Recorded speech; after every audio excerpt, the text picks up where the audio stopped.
عاشورہ کے دن ہمیں کرنا ہے وہ ہے اپنے اہل و عیال پر خوب خرچ کرنا۔ 10 محرم کے دن اپنی بیوی پر، بچوں پر، ماں باپ پر، بیوہ بہن پر، بیوہ بیٹی پر، اپنے خاندان کے محتاج ضرورت مند افراد پر ابھی سے پیسہ جمع کر لو۔ ضرورت سے زائد پیسہ ویسٹ کیے بغیر ماں کے لیے ہدیہ، بیوی بچوں کے لیے کچھ تحفہ، اس دن دسترخوان کچھ وسیع کر دینا، افطار کا سامان بہتر نظم کر لینا، اپنے گھر والوں کو کچھ ہدیہ تحفہ دے دینا، وسیع دسترخوان کرنا۔ اس کی برکت یہ ہوگی، حضرت سفیان ابن عیینہ رحمۃ اللہ علیہ فرماتے ہیں، تابعین میں سے ہیں، ہم نے 50 سال اس کا تجربہ کیا ہے، عاشورہ کے دن ہم نے دسترخوان وسیع کیا، اللہ نے پورا سال ہم پر روزی وسیع کر دیا، کبھی قرضہ لینے کی نوبت نہیں آئی ہے۔ یہ تابعین اپنا تجربہ بتا رہے ہیں، ہمیں بھی اپنی ان چیزوں پر عمل کرنا چاہیے۔ البتہ نمبر 1، حلال مال سے دسترخوان وسیع کرنا، کسی کا گھر ڈبا کر، کسی کی جائیداد لوٹ کر، کسی کو دھوکہ دے کر، چوری کے ذریعے سے لوٹ مار کے حاصل کیا ہوا، انٹرسٹ سے حاصل کیا ہوا پیسہ نہیں، حرام مال سے دسترخوان وسیع نہیں، پوری دنیا بھی وسیع کر دو کوئی برکت نہیں آئے گی۔ اس واسطے کہ پانی کو فلٹر کرو گے تو بسلری بنے گا، پیشاب کو فلٹر کرو گے تو کبھی بسلری نہیں بن سکتا ہے، حرام حرام ہی رہے گا، حلال حلال ہی رہے گا۔ دوسری شرط، حقوق واجبہ میں کوتاہی نہیں کرنا، پہلے جو ذمے حق ہیں وہ حق ادا کرو۔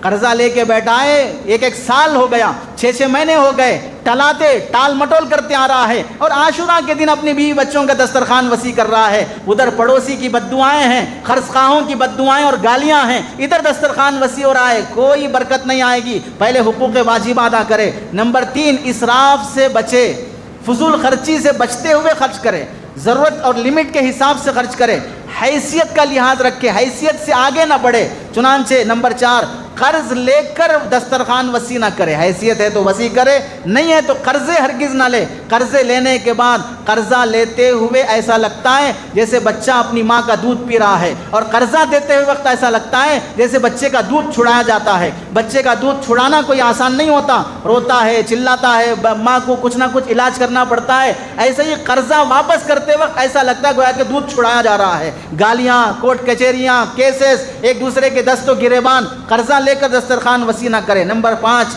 مخصوص قسم کے کھانے کی تعین نہ کرے، محرم کا کھچڑا ہونا، فلاں کا شربت ہونا، فلاں کی پوریاں ہونا، فلاں کے ٹماٹے ہونا، فلاں کے مرچیاں ہونا، فلاں کے سموسے ہونا، فلاں کے حلیم ہونا، مخصوص قسم کے کھانوں سے دسترخوان وسیع نہ کرے، یہ تخصیص شریعت میں بدعت ہے۔ نمبر 6، واجب نہ سمجھے، دسترخوان وسیع کرنا مستحب ہے، واجب اور ضروری نہیں ہے، حیثیت ہے تو کرو، نہیں ہے تو روزہ رکھو، اور روزہ رکھو گے تو سحری میں کچھ اچھا کھا لو، افطار میں کچھ اچھا کھا لو، اپنی حیثیت کے مطابق بھائی بہنوں بچوں کو کچھ لا کے دے دو۔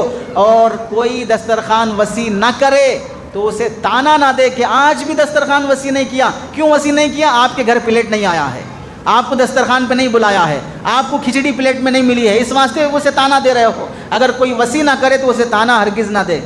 اور دسترخوان وسیع کرنے میں چاہے کھانے کے ذریعے سے ہو، بیوی بچوں کے لباس سے ہو، ہدیے کی شکل میں ہو، ضرورت مند کو دینا ہو، نیک لوگوں کی خدمت میں ہدیہ اور تحفہ پیش کرنا ہو، یہ سب چیزیں وسعت میں داخل ہوتی ہیں۔